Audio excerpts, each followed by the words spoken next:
Good morning, નમસ્કાર. આજે આપણે બીજા પાઠમાં પારિમાણિક સૂત્ર અને પરિમાણ તેનો અભ્યાસ કરીશું. ગયા લેક્ચરમાં આપણે આ ટોપિક ચાલુ કરેલો છે. તેમાં અડધે સુધી આપણે સમજેલું છે ભૌતિક રાશિના પરિમાણ અને તેનું પારિમાણિક સૂત્ર. ભૌતિક રાશિનું પારિમાણિક સૂત્ર કેવી રીતે મળે છે તે આપણે ગયા લેક્ચરમાં જોયું. પારિમાણિક વિશ્લેષણ એટલે શું તે પણ આપણે જોયું. પારિમાણિક વિશ્લેષણના ઉપયોગોની પણ વાત કરેલી છે. ત્યાર પછી આજે પરિમાણની સુસંગતતા એટલે શું તે સમજીને કોઈ પણ ભૌતિક સમીકરણની યથાર્થતા આપણે ચકાસવી છે. ભૌતિક રાશિના પરિમાણની સુસંગતતા એટલે હંમેશા સમાન ભૌતિક રાશિઓનો જ સરવાળો કરી શકાય અથવા બાદબાકી કરી શકાય. અને પરિમાણની સુસંગતતાનો નિયમ કહેવામાં આવે. દાખલા તરીકે લંબાઈ હોય તો એમાં લંબાઈને જ આપણે ઉમેરી શકીએ. દળ હોય તો તેમાં દળનો જ ઉમેરો કરી શકાય. એટલે કે લંબાઈનો લંબાઈની સાથે સરવાળો થાય, દળનો દળની સાથે સરવાળો થાય. પણ ક્યારે આપણે એવું ના કરી શકીએ કે કોઈ પદાર્થના વેગમાં આપણે બળ ઉમેરી શકીએ. આવું શક્ય નથી. કોઈ પદાર્થનો વેગ આપેલો હોય અને આપણે એમાં બળ ઉમેરીએ તો આવું ઉમેરી શકાય નહીં, કારણ કે વેગ અને બળના પરિમાણ અલગ છે. આપણે એવું ક્યારેય ન ઉમેરી શકીએ. સમજો કે આપણી પાસે 5 લીટર પાણી છે, એ પાણીમાં 10 મીટર લંબાઈ ઉમેરો તો પાણી છે એનો એકમ મીટર ઘન, લંબાઈનો એકમ મીટર, બંને જુદી રાશિઓ થઈ જાય. તેથી એને એકબીજામાં ઉમેરી શકાય નહીં. તાપમાનમાં વિદ્યુત પ્રવાહને ઉમેરી ન શકાય. એટલે હંમેશા સમાન રાશિઓ હોય તેનો જ આપણે સરવાળો કરી શકીએ અથવા તેની જ આપણે બાદબાકી કરી શકીએ. આ સિદ્ધાંતને આપણે પરિમાણનો સુસંગતતાનો નિયમ કહીએ. કોઈ પણ સમીકરણની સત્યાર્થતા આપણે ચકાસવી હોય અથવા યથાર્થતા ચકાસવી હોય ત્યારે પારિમાણિક સૂત્રોનો ઉપયોગ કરવામાં આવે. દાખલા તરીકે કોઈ સમીકરણ આપણને આપેલું છે. એક સમીકરણ આપણે લઈએ, x બરાબર x0 plus v0t plus 1/2 at². આપણે ભૌતિક સમીકરણની યથાર્થતા ચકાસવી છે. આપણો ટોપિક છે ભૌતિક સમીકરણની યથાર્થતા ચકાસવી. તો આ સમીકરણ પારિમાણિક દ્રષ્ટિએ યોગ્ય છે કે કેમ તે આપણે જાણવું છે, એ ચકાસવું છે. તો એ કેવી રીતે નક્કી થાય? તો કે સમીકરણની ડાબી બાજુના દરેક પદના પારિમાણિક સૂત્ર લખવાના અને તેવી રીતે જમણી બાજુના દરેક પદના પારિમાણિક સૂત્ર લખવાના. જો ડાબી બાજુ અને જમણી બાજુ બંને બાજુ પારિમાણિક સૂત્ર સરખા હોય તો આપેલું સમીકરણ પારિમાણિક દ્રષ્ટિએ યથાર્થ છે તેવું આપણે કહી શકીએ. આપણે જોઈએ આ સમીકરણમાં બંને બાજુ પારિમાણિક સૂત્ર સરખા છે કે જુદા જુદા તે આપણે જોઈએ. અહીંયા x એ અંતર છે અથવા કોઈ t સમયે પદાર્થનું સ્થાન છે. x0 એ t બરાબર 0 સમયે પદાર્થનું સ્થાન બતાવે એટલે x પણ સ્થાન છે, x0 પણ સ્થાન છે. v0 એ શરૂઆતનો વેગ, પ્રારંભિક વેગ, t એ સમય અને a એ પ્રવેગ છે. તો હવે અહીંયા x એ અંતર છે તો તેનું આપણે પારિમાણિક સૂત્ર લઈએ m0 L1 T0. આ આપણને ડાબી બાજુ મળે. જમણી બાજુ x0 એ પણ પ્રારંભિક અંતર છે, એનું પણ પારિમાણિક સૂત્ર m0 L1 T0 વત્તા v0 એટલે વેગ. તો વેગનું પારિમાણિક સૂત્ર આપણને ખબર છે m0 L1 T-1 અને ગુણાકારમાં અહીંયા સમય t છે એટલે એનું પારિમાણિક સૂત્ર આપણે T1 પણ લખી શકીએ, બીજું ન લખીએ ml અને માત્ર T1 લખીએ તો પણ ચાલે, કારણ કે સમય છે એને માપવા માટે ઘડિયાળની જરૂર પડે છે. એમાં કઈ દળ કે લંબાઈ છે એની જરૂર નથી હોતી. એટલે સમયનું પારિમાણિક સૂત્ર T1 વત્તા 1/2 કોઈ પણ નિશ્ચિત અંક હોય તો તેને આપણે પારિમાણિક સૂત્રમાં ક્યાંય દર્શાવવાની જરૂર નથી. કે ચોક્કસ સંખ્યાઓ છે, નિશ્ચિત અંકો છે, ચોક્કસ પદ હોય, કોઈ ભૌતિક સૂત્રમાં આવતો કોઈ નિશ્ચિત અચળાંક હોય જે પરિમાણ રહિત હોય તો તેને આપણે અહીંયા દર્શાવવાની જરૂર નથી. પણ જે ભૌતિક રાશિઓ છે તેના પારિમાણિક સૂત્ર જ આપણે લેવાના, એટલે અહીંયા 1/2 કરવાની જરૂર નથી. એ પ્રવેગ છે અને પ્રવેગનું પારિમાણિક સૂત્ર m0 L1 T-2 અને ગુણાકારમાં t વર્ગ છે એટલે એનું પારિમાણિક સૂત્ર T2 થશે. તેથી m0 L1 T0 બરાબર m0 L1 T0 વત્તા હવે અહીંયા t-1 અને t+1.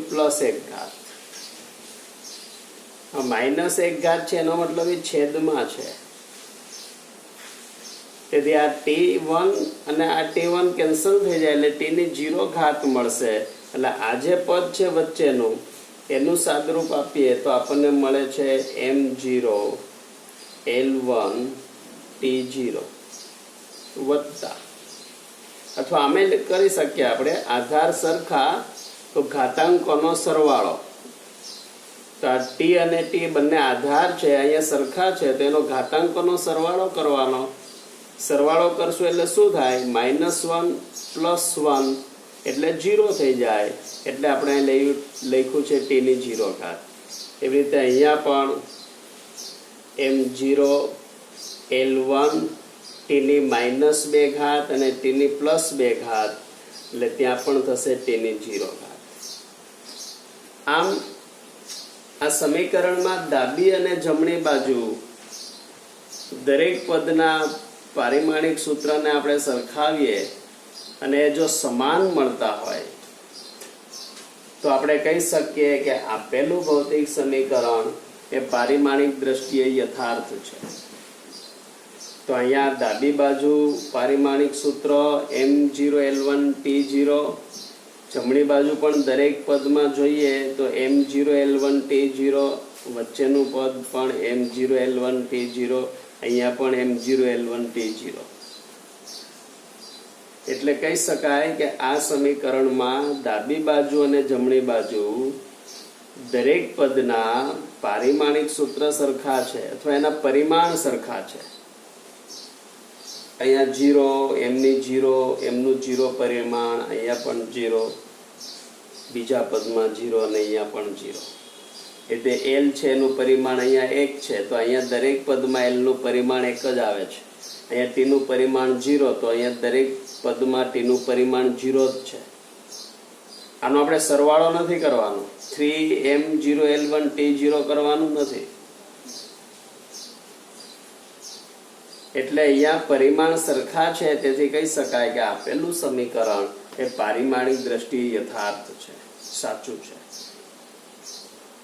કોઈ પણ ભૌતિક સમીકરણ પારિમાણિક દ્રષ્ટિએ યથાર્થ ન હોય તો એનો મતલબ તે ભૌતિક સમીકરણ ખોટું છે. એ જે ભૌતિક સમીકરણ દર્શાવેલું છે એ ખોટું હોય. પણ એવું નથી કે પારિમાણિક દ્રષ્ટિએ ભૌતિક સમીકરણ યથાર્થ હોય તો એ સાચું જ હોય એવું માની લેવાની જરૂર નથી.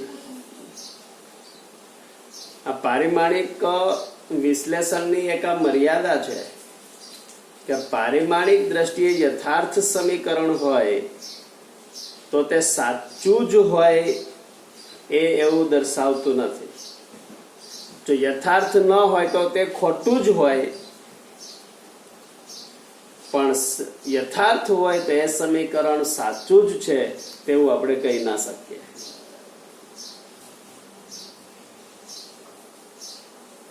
બીજું, પારિમાણિક સૂત્રની મદદથી યથાર્થતા ચકાસીએ ત્યારે પણ કેટલીક મર્યાદાઓ છે.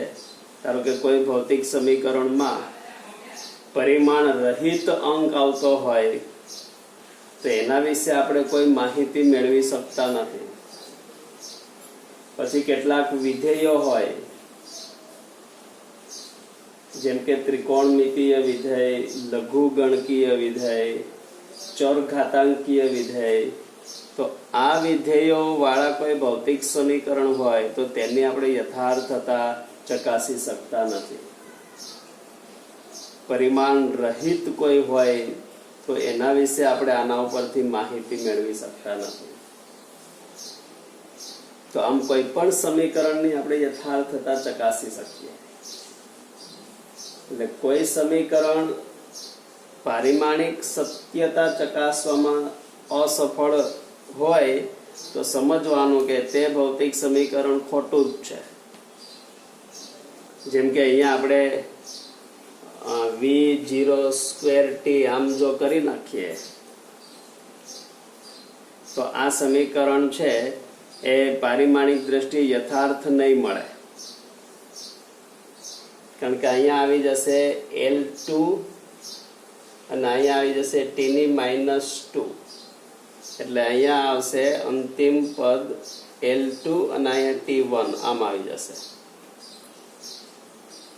આ સમીકરણ યથાર્થ ન કહેવાય, કારણ કે કોઈ એકાદ પદ છે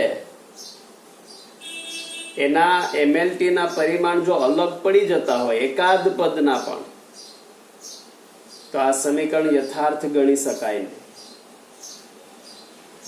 એટલે કોઈ સમીકરણ છે તે યથાર્થતા ચકાસવામાં નિષ્ફળ તો સમજવાનું કે આપેલું સમીકરણ ખોટું લખેલું છે, એમાં ભૂલ છે. પણ યથાર્થતા ચકાસવામાં સફળ થાય તો આપણે 100% એ કહી ના શકીએ કે આપેલું સમીકરણ સાચું જ હશે. આ પારિમાણિક વિશ્લેષણની મર્યાદા છે. એક બીજું ઉદાહરણ લઈએ આપણે. ટેક્સ્ટની અંદર આપેલું છે ઉદાહરણ 2.15. એક સમીકરણ આપેલું છે આપણને 1/2 mv² બરાબર mgh.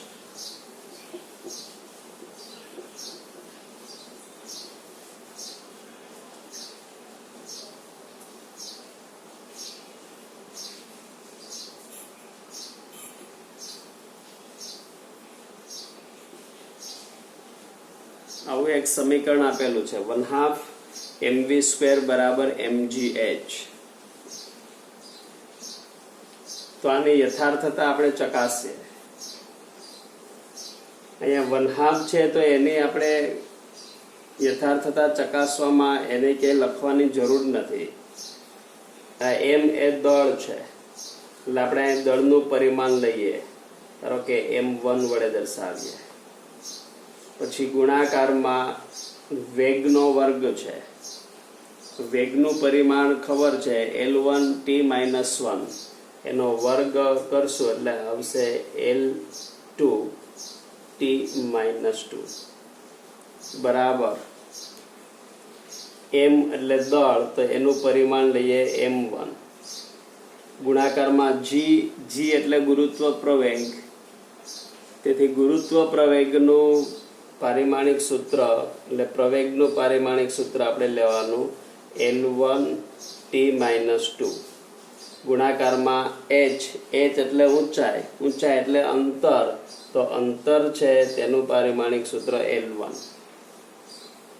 તેથી અહીંયા આપણને મળે છે m1 L2 t-2 બરાબર, જમણી બાજુ લઈએ તો m1 પછી અહીંયા L1 ગુણાકારમાં L1 એટલે L2 અને t-2. તો આ સમીકરણમાં ડાબી બાજુ અને જમણી બાજુ MLT ના પરિમાણ સરખા છે, તેથી કહી શકાય કે આપેલું સમીકરણ એ પારિમાણિક દ્રષ્ટિએ યથાર્થ છે. બંને બાજુના પરિમાણો સરખા એટલે પારિમાણિક દ્રષ્ટિએ આ સમીકરણ યથાર્થ છે. તો આમ આપણે ભૌતિક સમીકરણો આપેલા હોય તેની યથાર્થતા નક્કી કરી શકીએ, યથાર્થતા આપણે ચકાસી શકીએ. ઉદાહરણ 2.16 આપેલું છે આપણને, એમાં જુદા જુદા ગતિ ઉર્જા માટેના સમીકરણ આપેલા છે.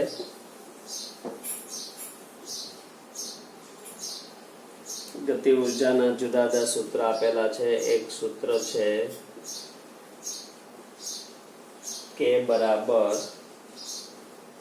m વર્ગ v નો ઘન. બીજું સમીકરણ k બરાબર 1/2 v સ્ક્વેર. ABC આપેલા છે નામ, આ a, આ b અને આ c સમીકરણ k બરાબર ma b k બરાબર 3/16 mv સ્ક્વેર અને e k બરાબર 1/2 mv સ્ક્વેર પ્લસ ma. ગતિ ઉર્જાના આ સમીકરણો આપેલા છે.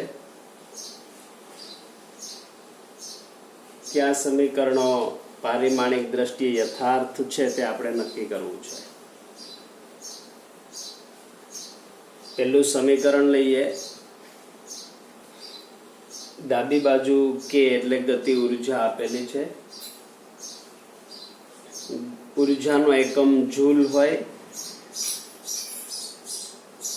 અને જૂલ એટલે કિલોગ્રામ મીટર સ્ક્વેર પ્રતિ સેકન્ડ સ્ક્વેર. એટલે આ એકમ છે તે ઉર્જાનો એકમ થયો, કિલોગ્રામ મીટર સ્ક્વેર પ્રતિ સેકન્ડ સ્ક્વેર. તેથી અહીંયા ઉર્જાનું પારિમાણિક સૂત્ર લઈએ આપણે. તો ઉર્જાનું પારિમાણિક સૂત્ર શું થશે? કિલોગ્રામ એટલે દળ છે, એટલે દળનું પરિમાણ 1. મીટર એ અંતરનો એકમ છે, એનું પરિમાણ 2. અને સેકન્ડ એ સમયનો એકમ, એનું પરિમાણ -2 એટલે t-2. તો પહેલું સમીકરણ છે તેમાં ડાબી બાજુ પારિમાણિક સૂત્ર m1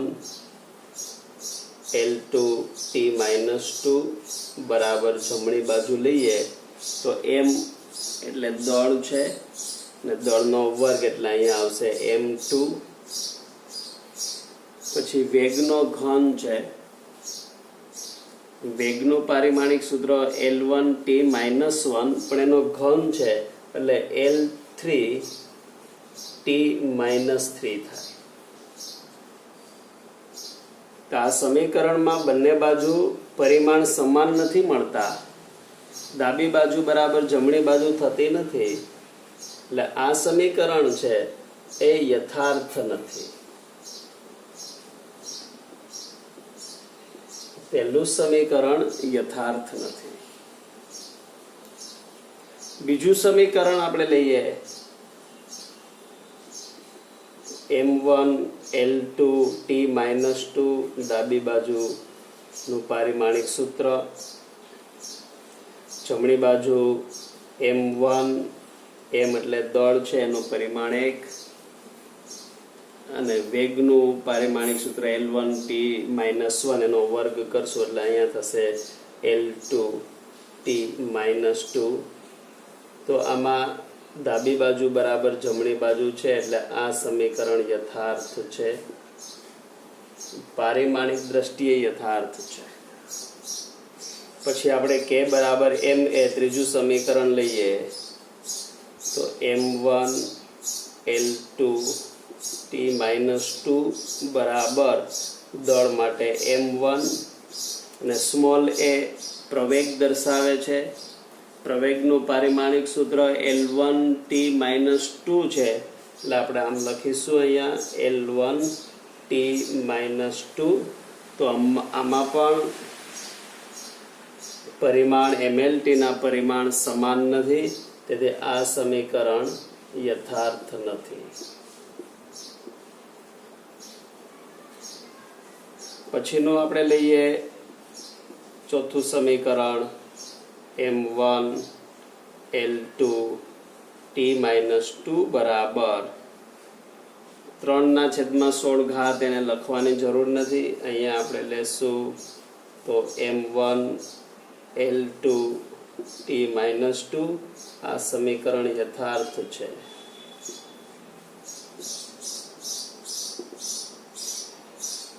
પછી આપણે લઈએ m1 L2 T - 2 બરાબર 1/2mv², એનું પારિમાણિક સૂત્ર m1 L2 T - 2 વત્તા ma નું પારિમાણિક સૂત્ર m1 L1 T - 2.